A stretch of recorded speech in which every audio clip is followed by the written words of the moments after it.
Dernières heures, c'est celle de l'attaque d'une voiture de police à Paris. On y voit une hyper-violence à l'encontre des policiers et du véhicule attaqué à coups de barre de fer. Le policier, en guise d'avertissement, sort son arme. Il ne tire pas, mais c'est un avertissement.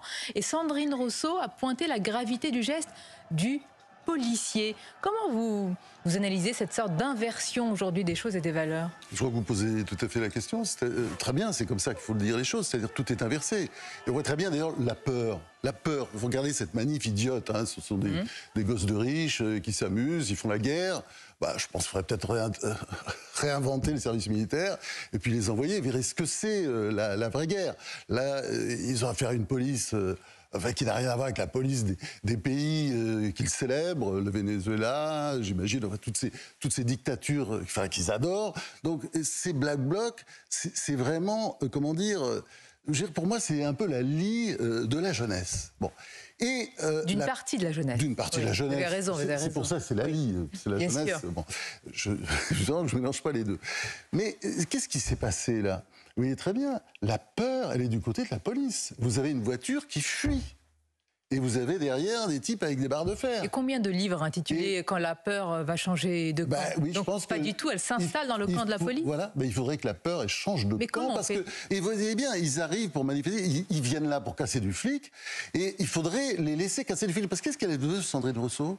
C'est-à-dire qu'ils s'arrêtent, qu'ils ouvrent leurs bras, qu'on incendie leur voiture comme ça. Pour vous, Sandrine Rousseau a délivré une sorte de permis de casser du flic?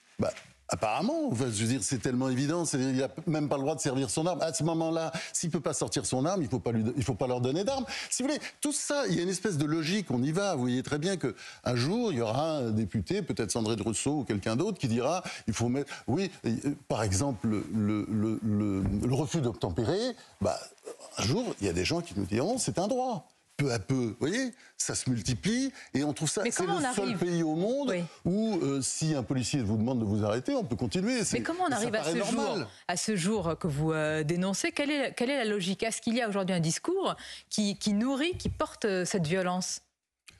Non, mais il y a laissé aller. Et je pense, de ce point de vue, le président est responsable. C'est-à-dire, il devrait en parler de temps en temps. Vous savez, le problème de l'autorité, c'est pas nouveau.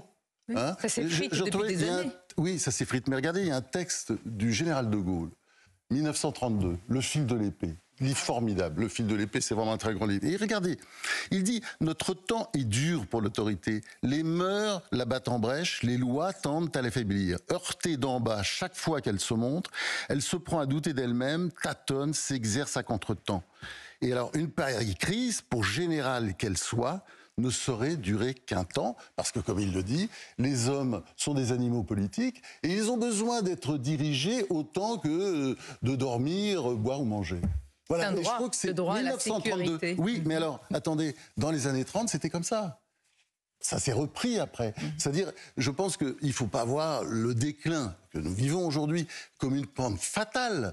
À un moment donné, ça se redresse. Vous n'êtes pas un décliniste, d'ailleurs, comme on les appelle, mais vous dénoncez, Franz-Olivier Gisbert, un délitement général, et vous rejoignez ce qu'a dit hier, dans le grand rendez-vous, quelqu'un comme Gilles Kepel, qui craint une étincelle aujourd'hui. Est-ce que vous la craignez aussi? Bien sûr, on voit très bien. Il suffit de circuler en province, que je fais beaucoup, parce que pour le bouquin, je vois beaucoup de lecteurs, et je suis très impressionné par tous ces gens qui viennent vous dire, mais monsieur, je ne sais pas d'ailleurs, je suis incapable de leur répondre, comment ça va finir, comment vous voyez les choses, est-ce qu'on va s'en sortir, etc.